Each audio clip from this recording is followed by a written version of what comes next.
So let me just say that I think it's important to always remember and conceptualize why we are talking about and what we're doing in any of these office hours.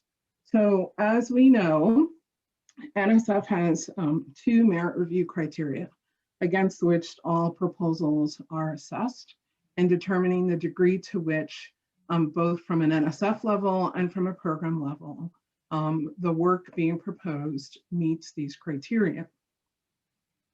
AISL also has some additional criteria that are focused more on broadening participation, since AISL is a broadening participation emphasis program.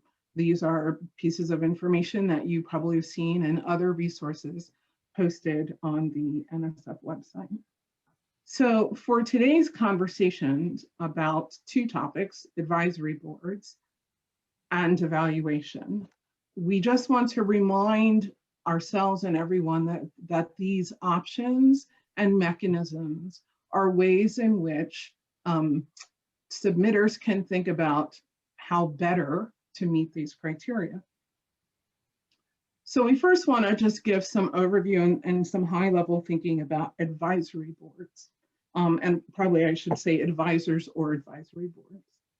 So in thinking about them, I think it's important to understand that, again, this might be the use of advisors, the use of advisory boards might be a way to think about collaborating and having partnerships that work with you to achieve your work, right? As I said, they are a way of helping you think about, outside of the core project team, how you might address particular aspects of the merit review criteria and the solicitation specific criteria. We know from panelists, they often ask, boy, you know, this project could have been better served perhaps by having an advisor or a set of advisors. However, their use is optional. So I think that's something that's important for you all, for everybody to understand. So some additional considerations for thinking about advisors and advisory boards, right? I want you all to step back conceptually to kind of the roof level, looking down on your project or thinking about the big picture aspect. So what's the overall purpose? What are the kinds of questions you're asking? Who is helping you check your own assumptions? Right? A very important part of work, whether you're modifying something, developing something new, thinking about research to make it feel. And therefore, whose expertise, experience, perspectives, life experiences might be really helpful, not only just in doing the work, but actually also in conceptualizing the work.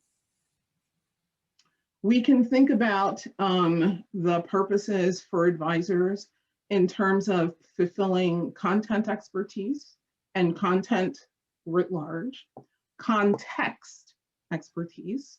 So again, AISL is a program that is looking at learning across the lifespan.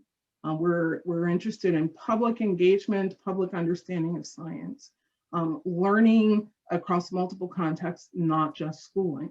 So, for example, you might want to have somebody, not sure who's in the slides, you might want to have somebody who is, who has mathematics expertise, but also mathematics expertise with families, with adults, with the general public. So thinking about the ways in which advisors might help in any of these facets.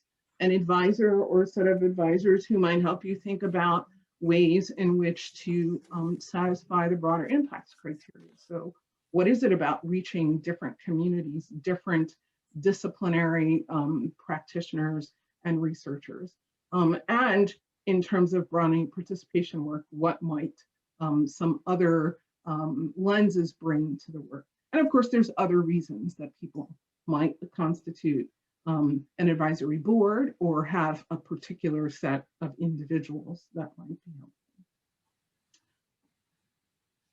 Other things to consider. So the use of advisors or advisory boards is not about box checking, right? They really do need to make sense to your project. Part of your narrative, part of the story that you are telling NSF and the reviewers is not only how this core functioning team brings particular expertise to do work, but in particular circumstances where you need some external insight, who are those individuals? How are they coming to the work? How have you set up the work to be done? In addition, I want you to think about, and we should all be thinking about the fact that these are not, or they shouldn't be, rubber stamping kinds of things. So the advisory board relationship to a project can be a really powerful thing for a project, but it also can be rather perfunctory, right? Once a year, we do a little presentation, our advisors go, oh, that looks good, and we move forward. For AISL, that is like so 1990s. We have moved forward much further into the space where projects are conceptualizing really material ways in which advisor or advisory boards can be used. So we really want you to think about that. So evaluation, again, a couple of slides I'm going to show you have been presented in other slide decks that we have used to talk about the program. So these should not be new. They are also taking information out of the solicitation. So we talk about some general purposes for evaluation in the solicitation. We then provide some examples of ways that people might use different mechanisms to do evaluation. We try to give you all, and again, through various resources and different kinds of webinars, we have provided some information about, from our perspective, from the program officer's perspective, what is evaluation about, depending on the kind of proposal that you are submitting. So these would be things that you would be thinking about. When reviewers are looking at proposals that have been submitted, these are the kinds of things that they are looking at in terms of what is evaluation, what is the process of evaluation, and how is it being used in a particular proposal, right? And also thinking about how evaluation might be distinct from the research. Now, I will say we have added a new office hours on the 18th of this month, which is going to talk about the research piece and what should be in the research aspects of proposals. But again, thinking about from the evaluative standpoint, these are elements that we would expect and that our reviewers expect to see. So having evaluation may be a critical element to any proposal. How one goes about establishing and creating the evaluative process may be different. So we know the sort of usual ways. You might hire an evaluator. You might connect with an evaluation firm. You might end up with a group that's doing some evaluation with a group that's closest to the project. So the PI, the co-PI might be doing front end or formative evaluation. And then for certain projects like our innovations and development projects, we do require that the summative evaluation be external. So that external evaluation can be a person, it can be a firm, or people have been using external advisory boards to do the evaluation. But here's the thing to keep in mind.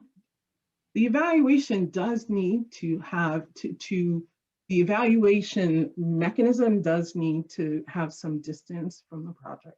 And so just like if you were hiring an evaluator or hiring a firm, your advisory board as external evaluator needs to be situated in the same way, right? So that is the group, just like you would hire an evaluator early on in your project to be talking with you, you'd have your external advisor evaluators on the project early to be talking with you. Just like your external individual or firm would be developing the evaluation protocol and what they're going to do and what the plan, your advisory board that is acting as the external evaluator would also have to do that. So that group is driving the evaluation, not the principal investigator. So I think that that is something really to think about in terms of whether or not you want to use an advisory board as your external evaluator. Finally, I think it's important to know that there are some resources on the CASE website and others for evaluation, for thinking about evaluation, for thinking about how to contact evaluators. That second item on the list is actually from a formal principal investigator, sharing some of her and her team's highlights about even how to have really engaging advisory board meetings. So with that, I'll stop for right now with this overview. So thank you.